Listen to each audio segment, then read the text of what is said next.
Wow! Mist. Echt spannend, lohnt sich. Die Schönheit der Erde lässt sich nicht kaufen. Sie gehört denjenigen, die sie entdecken.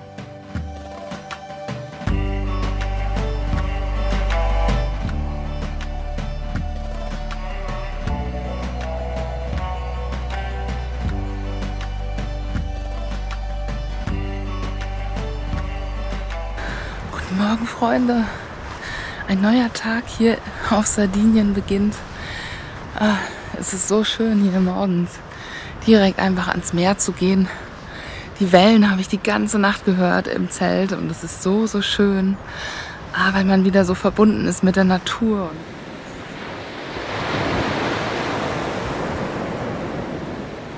Das Meer hat einfach was total Erdendes, finde ich. Also das ist so, man ist am Meer, man guckt da raus und sofort ist alles in dir ruhig und im Frieden. So.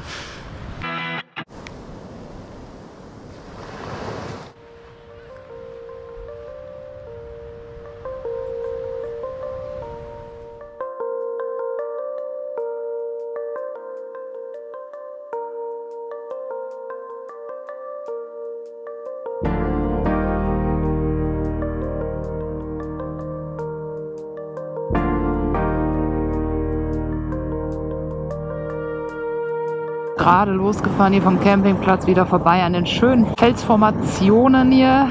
Das ist echt geil, hier direkt an den Felsen entlang zu fahren. Alles voller Kakteen, die auch oben Früchte tragen. Die kann man übrigens kaufen, diese Früchte.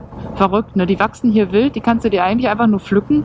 Und im Laden kosten die irgendwie 3,99 ein Kilo. Geil, der Hund da hinten auf dem Auto mit drauf. Man hat sich schön den Fahrtwind gegeben.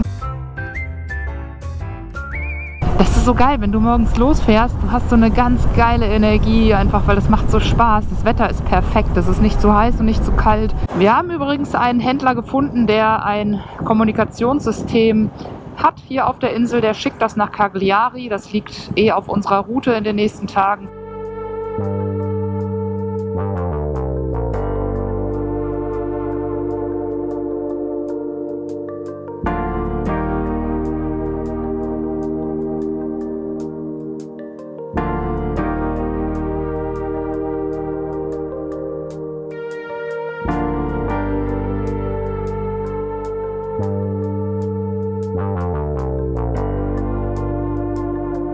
Und hier schlängeln wir uns auf der SS 125 immer weiter hoch am Berg entlang. Hier, wow. Guckt euch das an hier. Gönnt euch, Freunde, gönnt euch. Wow. Und da oben ist die Straße auch. Da, ja. Ja, hier merkt man natürlich auch die PS, die Afrika Twin mit sich bringt. Okay, da meldet sich jemand rein. Hallo? Julia meint gerade, ich muss den Roller überholen. Ich darf nicht die ganze Zeit filmen, wie ich hinter einem Roller herkrebse. Ich bin da ja ziemlich schmerzfrei, aber ich mach's nochmal. So, in solchen Momenten ist natürlich schön, ein bisschen mehr was unter der Haube zu haben. Da drehst du mal kurz an der Gashand und dann ist der kleine Roller völlig... Ja, okay, jeder lacht jetzt, egal. Oh, guck mal hier, da wachsen die Kakteen direkt an der Straße. Du kannst die Hand ausstrecken und hast direkt ich sag nur 3,99 das Kilo, Freunde. Hier gibt's das umsonst. Die Neugierde, eine Kakteenfrucht, auch Kaktusfeige genannt, frisch vom Straßenrand zu essen, lockt mich dann so sehr, dass dafür sogar ein Opfer fallen muss. Mist. Wenn du denkst, der Ständer ist draußen und das ist er dann nicht. Ich wollte eigentlich hier so eine kleine Frucht abpflücken. Da, die wollte ich pflücken, weil ich doch gerne mal wissen wollte. Oh, krass, da ist direkt das Fruchtblatt. Oh, Caro hat die Ruhe weg, die Karre liegt hier an. Aber ich wollte doch eine Frucht pflücken. Die Karre liegt hier einfach auf der Straße, gönn dir. Ja, das tun wir mal für später hier irgendwo. Ja, die wird ja da schon schlecht. Aber die sind geil, dass es hier einfach so am Straßenrand wächst. Mega. Ja, komm, da muss ich das jetzt mal aufheben hier. So, ich helfe dir. Vielleicht geht's auch so. Die Koffer können mir helfen. Warte. Willst du alleine probieren? Mhm. Voll bepackt ist die CRF an dieser Stelle zu schwer zum Aufheben für mich. Aber hey, wir sind ja zum Glück zu zweit. 1, 2. Warte. Ja. Alles gut. So viel zum Thema, wenn die Neugierde siegt. Zurück zur SS 125. Oh, da oben geht die Straße lang. Sehr geil hier. Die hat richtig Flow, die Straße, sagt Julian gerade.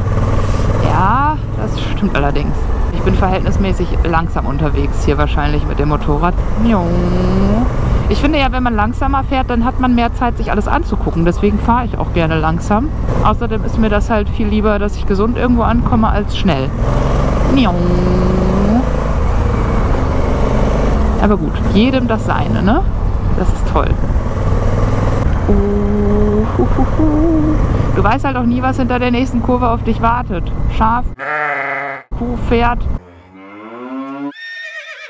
oder ein lahmer Roller. Von daher, und die Ziegen, die sind auch da. Hallo, schöner Sound immer mit ihren Glöckchen.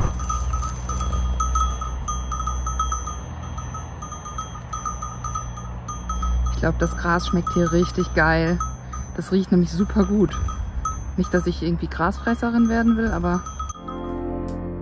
Neben den Ziegen gibt es auf Sardinien auch wilde Schafe, die Mouflons. Sie wurden früher auf Korsika und Sardinien gejagt. Heute stehen sie unter Naturschutz. Genauso wie die Insel Asinara bei Porto Torres. Sie war früher eine Gefängnisinsel und ist heute ein Naturschutzgebiet, wo wilde, weiße Esel leben.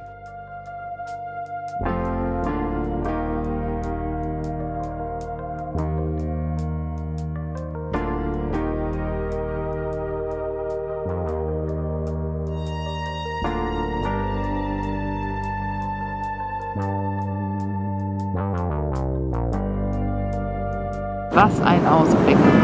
Wow, falsche Seite. Entschuldigung.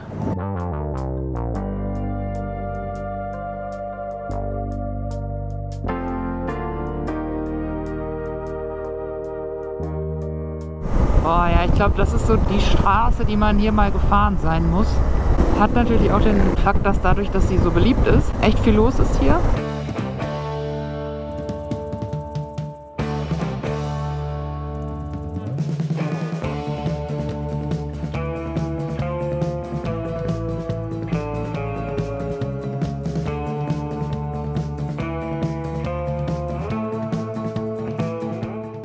Mit einer Fläche von 24.000 Quadratkilometern, das ist vergleichbar mit der Größe von Brandenburg, und 1,6 Millionen Bewohnern zählt Sardinien schon lange zu einem der Top-Reiseziele in Italien.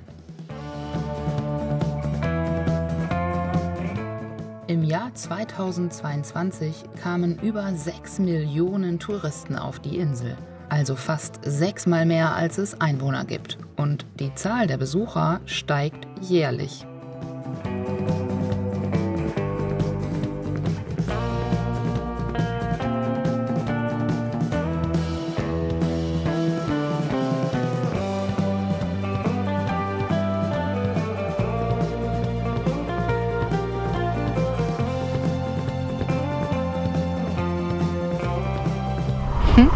Voll viele Leute, die sich hier mit ihrem Aufkleber verewigt haben. Habe ich jetzt leider nicht dabei. Aber hier Bielefeld Hooligans. Also ich meine, das ist nicht so toll, aber die Bielefelder hier ist ja auch quasi Nachbarn von uns. Also hier die SS 125 ist echt geil. Man hat die ganze Zeit einen richtig fantastischen Blick ins Tal. Bis ans Meer kann man hier gucken. Geil. Ja, das ist Fahrspaß pur. Man sieht so viele Motorradfahrer auch hier Mitte Oktober noch unterwegs. Ich glaube, das spricht für sich, ne? Dass die SS 125 auch weniger atemberaubende Teile beinhaltet, werden wir im Laufe des Tages noch herausfinden.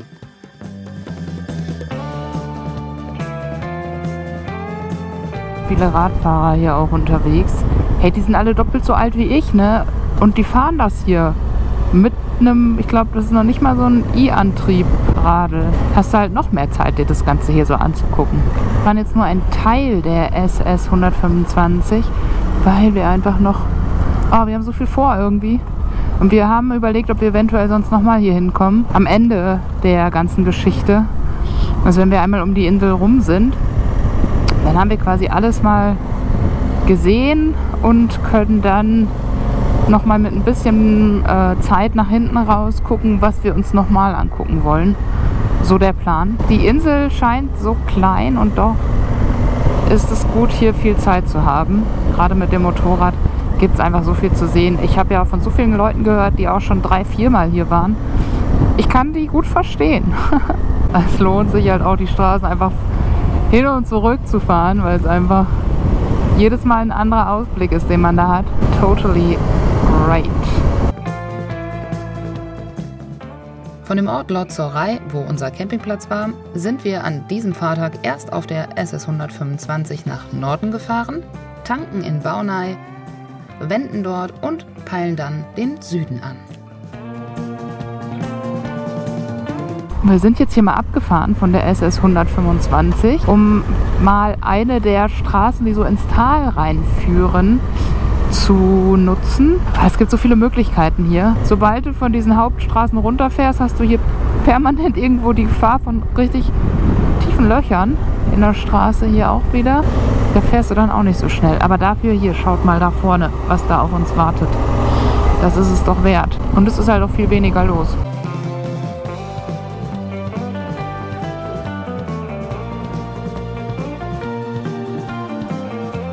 Oh, jetzt, was ist das hier? Da hört plötzlich der Asphalt auf und es wird schottrig. Cool. Das ist geil. Jo, Alter, was geht hier ab, ey? Cool. Ey, das ist ja wohl der Hammer. Wow, das ist eine ganz normale Straße. Perfekt, genau das, was wir wollen. Wow, wow, wow. Und er da mit seinem dicken Laster. Jo, genau, ey. Jo, Jung. Ich glaube, ich überhole den mal hier, ne? Ich glaube, das ist doch ganz okay. Der sieht mich gar nicht, ne? Vielleicht hänge ich hier frontal in einem Radfahrer drin. Was? Ziegen? Oh. Ah, da ist noch eine. Ah ja, guck mal, jetzt kann ich aber. Oder ach, da ist noch eine in der Ecke. Ich bin mal so frei hier, mein Lieber. Opa, nicht erschrecken. Hoppala. Dankeschön. Ah, kurz vor der Kurve. Ich guck mal eben. Hier kommt aber, glaube ich, nichts. Ne, ist frei.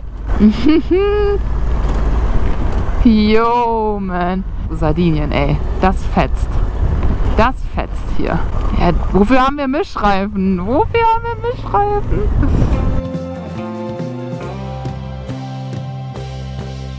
Puh, ah, hier wird schon wieder humaner. Aber auch hier muss man aufpassen mit den Steinchen, ne? Steinchen auf der Straße. So, Trier. Da sind wir jetzt hier. Das war der kleine Zwischenstopp, den ich eingegeben hatte, damit wir diese Straße fahren. Von hier aus geht es jetzt auf ähnlich hübschen Straßen, hoffentlich auch weiter wieder Richtung Süden. Halt nicht am Meer entlang, sondern ein bisschen mehr durchs Landesinnere.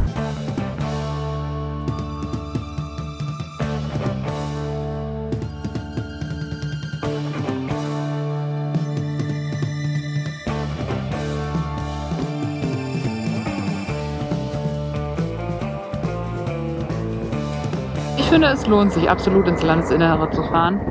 Erstens ist es da ein bisschen ruhiger, was den Verkehr betrifft, diese ganzen Wohnmobile und so. Die hat man hier weniger und es ist halt insgesamt auch nicht ganz so touristisch.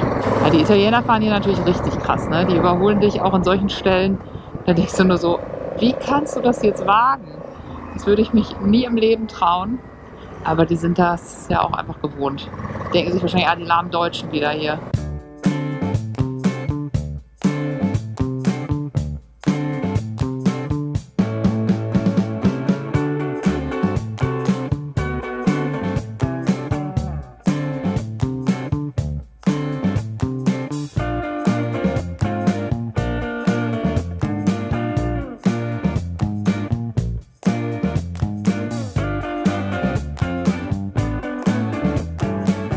So, hier geht es jetzt wieder mal einen kleinen Spezialweg ab von der großen Straße. Ich bin gerade fast überfahren worden, weil ich abfahren wollte von der großen Straße und man dachte, ich will irgendwie überholen oder so. So, jetzt geht es hier rechts. Das ist ja richtig urig hier. Interessante Straße. Boah, mit dem Ausblick hier. Wir müssen jetzt aber hier links hoch. Wow. Boah, was ein schöner Ausblick. Boah, 150 Meter Stoppschild. Die beschießen hier ihre Schilder, genauso wie die Korsen.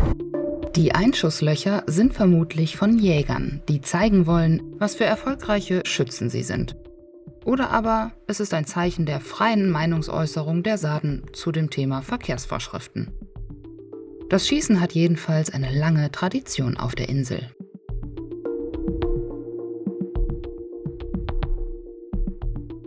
Als wir dem Straßenverlauf der SS 198 Richtung Süden folgen, kommen wir vollkommen unverhofft an einer Geisterstadt vorbei. Gairo Vecchio genannt.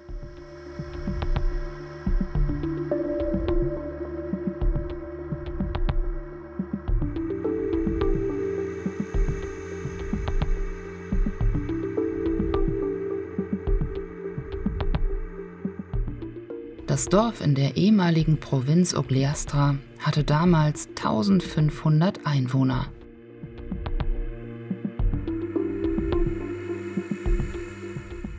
Seit 1951 ist es verlassen.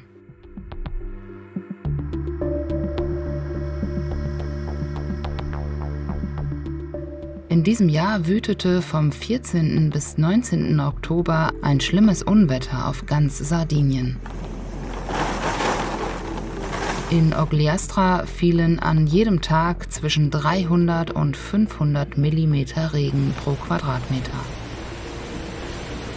Es gab heftige Überschwemmungen und Schlammlawinen.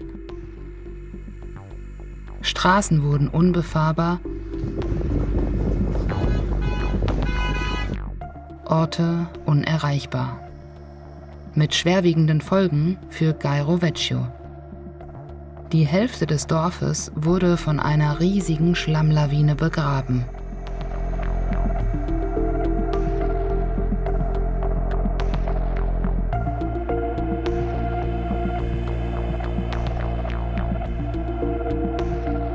Hier wächst einfach in diesem Haus drin, also wenn man das noch Haus nennen kann, ein Baum.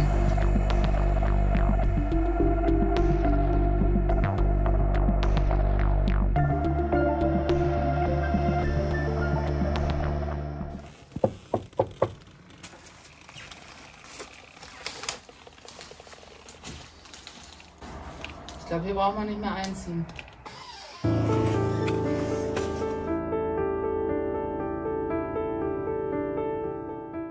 Obwohl Sarden ihr ursprüngliches Territorium nur sehr ungern verlassen, war Umziehen angesagt. Aus Sicherheitsgründen wurde das Dorf aufgegeben und an einem geschützteren Ort wieder aufgebaut. Da man sich wohl uneinig war, was der beste Ort dafür sei, spaltete sich das Dorf in 3 neue Teile. Gairo Sant'Alena, was heute nur noch Gairo genannt wird, und das Hauptdorf wenig oberhalb von Gairo Vecchio ist. Gairo Taquisara wurde ebenfalls nur wenige Kilometer entfernt errichtet und hat ungefähr 300 Einwohner. Und der dritte Teil, Gairo Kadedou, heißt mittlerweile nur noch Kadedou und befindet sich in Meeresnähe.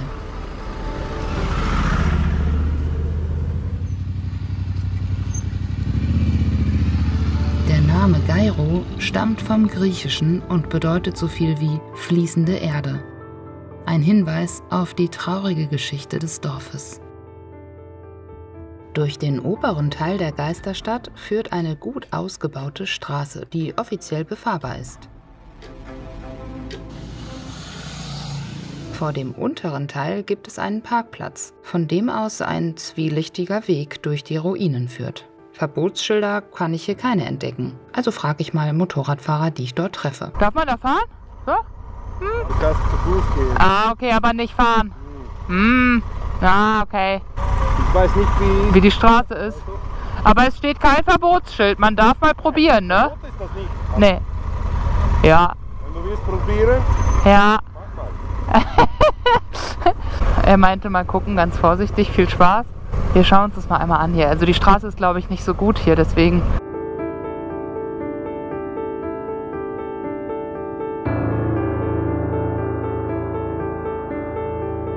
Also es sieht ja so aus wie eine Straße, die man benutzen darf, oder? Wow. Hoppa.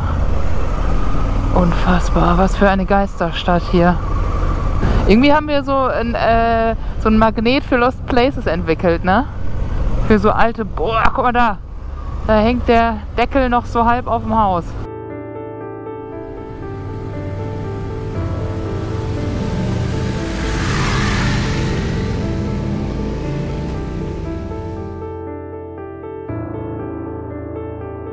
Eines der Insel-Highlights, sagt Julian, auf jeden Fall.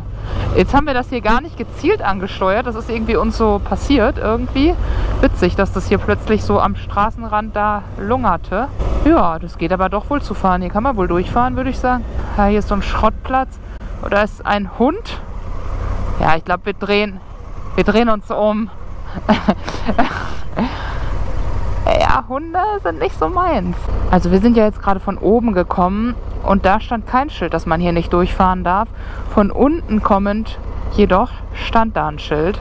Also ich weiß nicht, ob das so ganz legal ist, ob da Leute was sagen, wenn die das sehen. Wir sind jetzt hier einfach so durch und das war okay. Aber ich kann euch nicht garantieren, dass das auch wirklich okay ist. Mit Gegenverkehr müsst ihr dennoch jeden Moment rechnen. Oh, vorsichtig, Auto von vorne, sorry. Ein kleines Abenteuer. Und? Riecht ein bisschen nach Pisse hier, aber es hindert uns nicht daran, hier eine Mittagspause zu machen. Trotzdem ein schöner Ort. An dem wir die Geschichte Sardiniens eindrucksvoll zu sehen bekommen. Weiter geht es auf der SP11.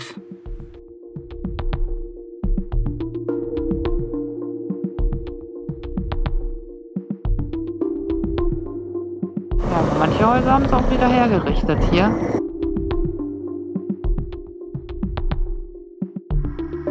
Unser nächster Zwischenstopp ist Ulasai und danach geht es wieder auf die 125.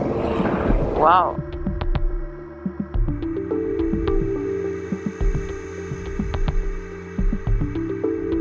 Ulasai, S-I-Z. Cool hier. Sehr eng. Oh, okay, warte mal, der kommt ja nur schwer durch, ne? Eine Maßarbeit hier mit den Autos und dem Bus. Er musste seinen Spiegel einklappen, damit das irgendwie hintereinander ging. Oh je.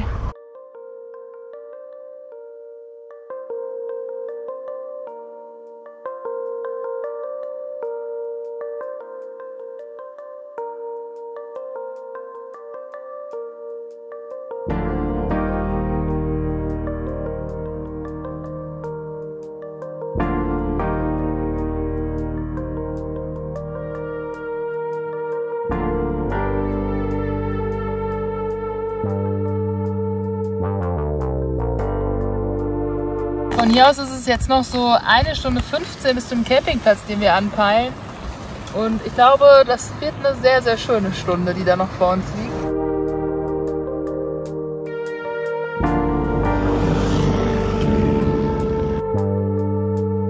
So, jetzt geht's hier auf die SP11. Oh, hier ist es aber relativ teuer. Benzin 1,95. Wir haben da heute für 1,75 sogar getankt. Also die Preise sind gut. Da kann man sich ruhig ein paar Kilometer hier wegfahren. Tut nicht weh im Geldbeutel.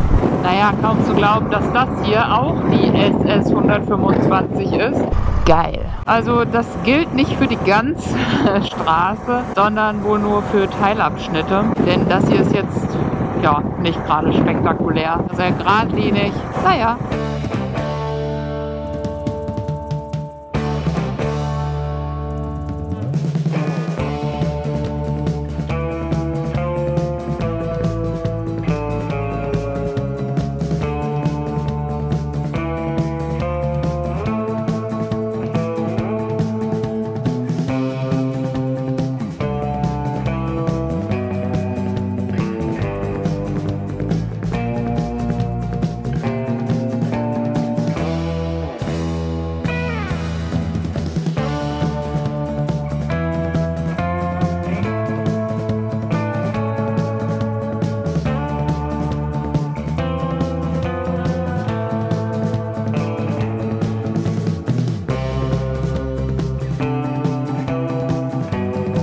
bevor wir jetzt zum Campingplatz fahren, gehen wir noch mal eben was einkaufen für heute Abend zum Essen. Und es ist erstaunlich warm, finde ich.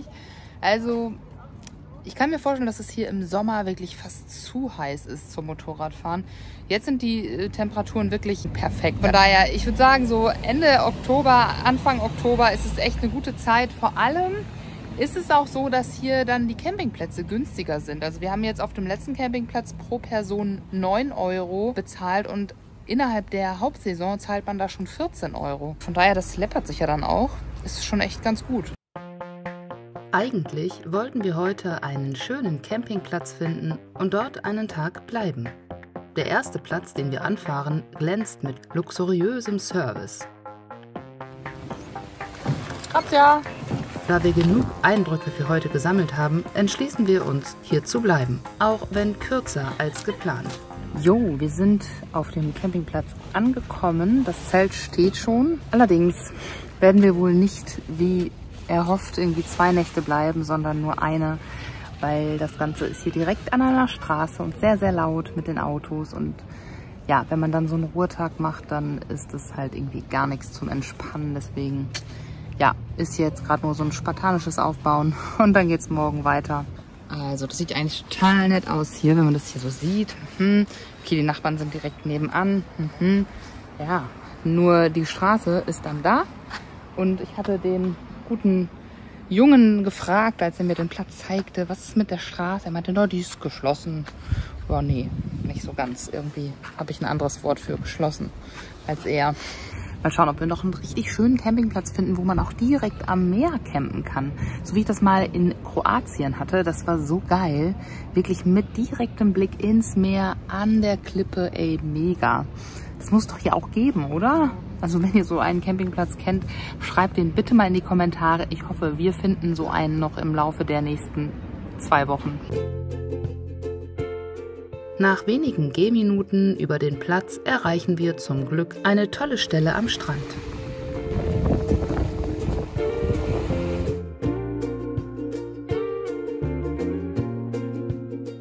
Zwar weit entfernt vom Zelt, aber immerhin perfekt, um sich nach dem Tag in den Stiefeln die Füße vom Sand massieren zu lassen. Yes! Die perfekte Idylle zum Runterkommen, nachdem wir heute so viel Beeindruckendes gesehen haben. So endet der Tag, wie er begonnen hat. Friedlich am Meer. Ui.